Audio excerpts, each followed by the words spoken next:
الحمد لله نحمده ونستعينه ونستغفره ونعوذ بالله من شرور أنفسنا وسيئات أعمالنا. من يهده الله فلا مضل له ومن يضلل فلا هادي له، وأشهد أن لا إله إلا الله وحده لا شريك له، وأشهد أن محمدا عبده ورسوله. أما بعد، فإن خير الكلام كلام الله، وخير الهدي هدي محمد صلى الله عليه وسلم، وشر الأمور محدثاتها، وكل محدثة بدعة، وكل بدعة ضلالة، وكل ضلالة في النار. السلام عليكم ورحمة الله وبركاته. محاضرة تشافي bayani akan yadda za a kama zukatan mutane wajen isar musu da sakon Allah. Hakika mutane sun kasu kashi-kashi, hakanan masu karantarwa sun kasu kashi-kashi, masu sauraron karantarwa ma sun kasu kashi-kashi. Akwai mutanen da su wa'azinsu da karantarwarsu su sa wasu dariya ne, su sa wasu kuka. Yana so wanda suke gabansa su yi dariya saboda an ci mutuncin wasu, an wulakanta wasu, an zagi wasu, an kaskanta wasu. Waɗanda kuma suke a baya su kuma waɗanda aka wulakantar, aka kaskantar, aka ci mutuncin, aka zaga, aka ɓata wa suna, su kuma su yi kuka na gaba su yi dariya. In ya samu haka, to yana ga kamar ya isar da sakon Allah. To wannan ba wa'azi bane, ba karantawa bace, ba usulubi ne na kiran jama'a ba. Shi kullum malami mai karantarwa, mai wa'azi, so yake yi tasiri akan wanda yake karantarwa, ya fahimce shi ta hanyoyin wa'azinsa da hanyoyin karantarwarsa da irin lafazin da yake amfani da shi na tausasawa, na girmamawa, na mutuntawa. Manzon Allah sallallahu alaihi wasallama ya amfani da hanyoyi daban-daban wajen karantar da jama'a. Wata rana ya musu bayani da baki, wata rana ya aikata musu abin kirki aikace, wata rana ma ya musu kyauta, wata rana ya samu nasara a kansu ya musu afuwa, wata rana ma ya kai musu ziyara, wanda duk waɗannan zamu ga tasiri ne akan zukatansu. Misalin inda manzon Allah sallallahu alaihi wasallama ya ma wani tasiri a zuciyarsa, ai ya karɓi musulunci ba tare da an takura shi ko an matsa shi ko an ci mutuncinsa ba, shine abin da ya faru ga Sumamatu bin Usad. Wannan mutum ya yaki sahabbai, ya yaki musulunci, ya ma kakkashe sahabbai da yawa da takobinsa. Ya zo zai tafi umara, sahabbai suka haɗu da shi a hanya, suka kamo shi, aka ɗauro shi, aka ci kwaikwayo shi. An zo da shi aka ɗaure shi a masallaci. Manzon Allah sallallahu alaihi wasallama ya fito ya same shi ya ce, ya Sumamatu, me kake zato za a maka? Yace in kun kashe ni kun kashe mai rai, in kun min afuwa zan yi godiya, in kuna neman wato kuɗi za a zo a fanshe ni, mutane na su fanshe ni. Sai manzo Allah sallallahu alaihi wasallam ya kauda kai ya wuce ya kyale shi. Washe gari ma aka sake maimaita haka, washe gari ma aka sake maimaita haka.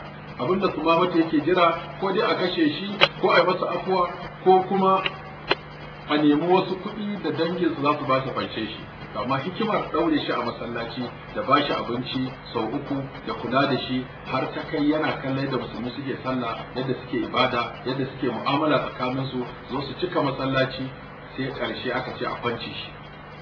Kwance shin ba tare da fansa ba, ba tare da an kashe shi ba, ba tare da an matsa masa ya shiga addinin musulunci ba, aka ce tafi an yafe masa. Sai tunani ya zo masa, an yi tasiri a zuciyarsa, ya zo da kansa bayan ya je wanka. Wata ruwayan bayan ya musulunta ya wanka, ya zo ya samu manzo Allah sallallahu alaihi wasallam yake ce masa, hakika da ba wanda nake ki a duk duniya kamar ka, amma yanzu saboda wannan abu da aka mun na wayi gari ba wanda nake so a duniya kamar ka. Da abu ba abin da nake ki irin addinin ka, amma yanzu an waye gari ba abin da nake so irin addinin ka. Da can ba abin da nake ki irin garin ka, amma yanzu ba garin da nake so irin garin ka. Saboda aka yi kalmar shahada ya ce ashhadu an la ilaha illallah wa anna muhammadar rasulullah. Wannan alheri da manzo Allah ya masa ya yi tasiri a zuciyarsa har ya shiga addinin musulunci.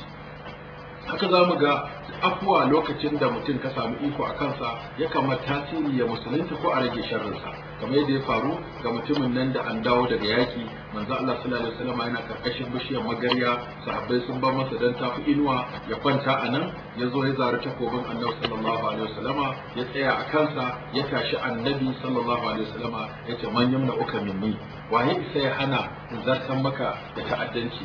Manzo Allah sallallahu alaihi wasallama ya kalle shi ya ce Allah. Sai mutumin ya firgita, jikinsa ya yi rawa, takobin ta faɗi daga hannunsa. Manzo Allah sallallahu alaihi wasallam ya karɓi takobin, shi ma ya tsaya a kansa, yace kai ma wa zai hana ni ma in ɗauki mataki a kanka? Sai yake cewa ai kai ba mai yin haka bane, wato ba halinka bane. manzo Allah sallallahu alaihi wasallam ya ce maka musulunta, yace a ni ba zan musulunta ba, amma ne alƙawari ba zan yake ka ba zan taimaka wanda za su yake ka ba. manzo Allah ya ce to je ka tafi. Ya tafi yana ce mutanen garin su na zo muku daga wajen mafi alherin mutane, wanda yake sha'awar shiga musulunci ya je ya shiga. kun ga wannan afuwa da aka mai yayi tasiri a zuciyarsa har ya zo ya shiga addinin musulunci. Haka kyauta takan yi tasiri ga mutum ta canza shi. Safwan bin Umayya yana cikin mutane waɗanda suke da su musulunta ba har zuwa aka yi fatahu Makka, har aka fito yakin Hunayn. Lokacin aka ma a wasu makamai a hannunsa, har yake cewa manzo Allah sallallahu alaihi wasallam kwace man akai ko me ya faru. Manzo Allah ya ce aro muka karba za mu dawo maka da abinka. Lokacin da aka gama yakin Hunayn, manzo Allah sallallahu alaihi wasallam ya kawo tumaki guda 100 ya bashi. Zai yi godiya ka kara masa 100, zai yi godiya ka kara masa 100, sai kalmar shahada ya ce ashhadu an la ilaha illallah wa anna muhammadar rasulullah. Wannan kyauta da alheri yayi tasiri, ya canza zuciyarsa, ya shiga addinin musulunci. Hakanan Imam Bukhari ya rawaito hadisi, wani mutum ba Yahudi yana makotaka da Annabi sallallahu alaihi wasallama, akwai ɗansa da ke zuwa gidan Annabi sallallahu alaihi wasallama. Sai ran nan manzo Allah ya tambaya, aka ce wannan yaron ba shi da lafiya. Sai manzon Allah sallallahu alaihi wasallama ya tara sahabbai, yace su zo su raka shi ya je ya duba wannan yaro da ba shi da lafiya. Wannan ziyara shi ba Yahudi ya ji Annabi ya zo gidansa shi da sahabbai su duba ɗansa, wannan abin sai masa tasiri. manzo Allah ya zo tsaya kan yaron, ya ga yaron na farin cikin an zo duba shi, babansa yana farin cikin an zo duba ɗansa. Sai manzo Allah ya riga ya yi tasiri akan zukatansu. Me ya rage? Sai isar da sakon Allah. Sai ce ma yaron ka shiga addinin musulunci mana.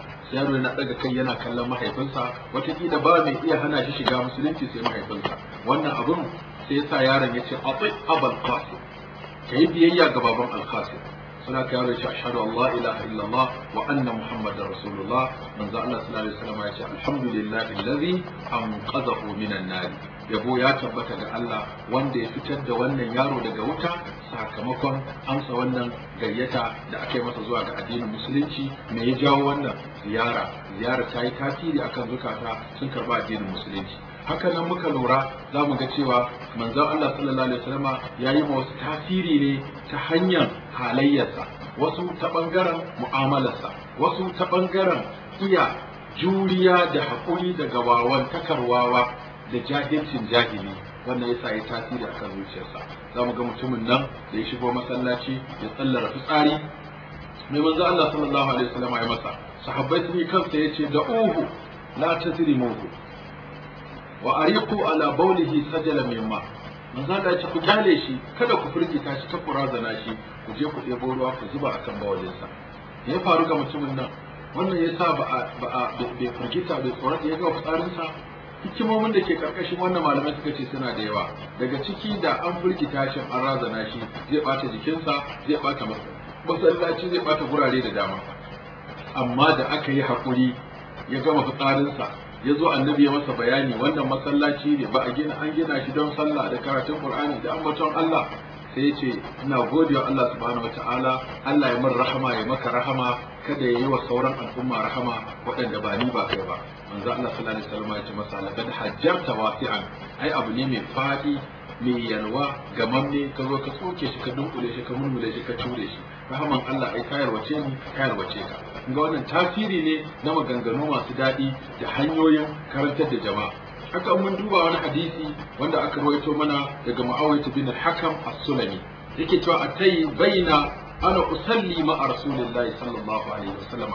Wata rana muna yin sallah tare da manzon Allah sallallahu alaihi wasallam, iz aqasa rajulun, sai wani mutum yayi atishawa, wanda ya atishawa min al-qawmi fa qultu yarhamukallah. Shi bai san ba a magana a cikin sallah ba, sai ce yarhamukallah, Allah ya maka rahama. Faramanil qawmu bi absarihim, sai mutane suka kula mun ido, kai da Allah can kai baka san ba, ana zare masa ido. Fa qultu wa thaqula ummiya, sai ce ya kai can wabi na da uwata ta yi, kamar kace kai cona ko na shiga uku na lalace. Ma sha'anukum tanzuruna ilayya, me yasa kuke zira mun ido kuke ta kallo na? Shi bai san ba a magana a sallah ba. Fa ja'alu yadribuna bi aydihim ala afkhadihim, sai suka dinga buga hannayensu a jikin cinyoyinsu, suna buga hannayensu, ma'ana yusakkituna ni. Falamma ra'aytuhum yusammitunani lakinnani sakattu, da naga sun matsa min sai nayi shiru, to a ƙarshe sai na yi shiru din domin na bi maganarsu. Shi bai san ba a magana a sallah ba, ya zo wani atishawa ya ce masa ya hamu kalla, kuma ya ga mutane sun kura masa ido, ya ce misa kuka kura mun ido ke kallo na, kuma ana ta kokarin a sa shi ya shiru. Anan ma salla rasulullahi sallallahu alaihi wasallam, lokacin da manzon Allah ya salla ya ce bi abi huwa wa ummi, na fanshe shi da babana da babata, ma ra'aytu mu'alliman qablahu wala ba'dahu ahsana ta'aliman min.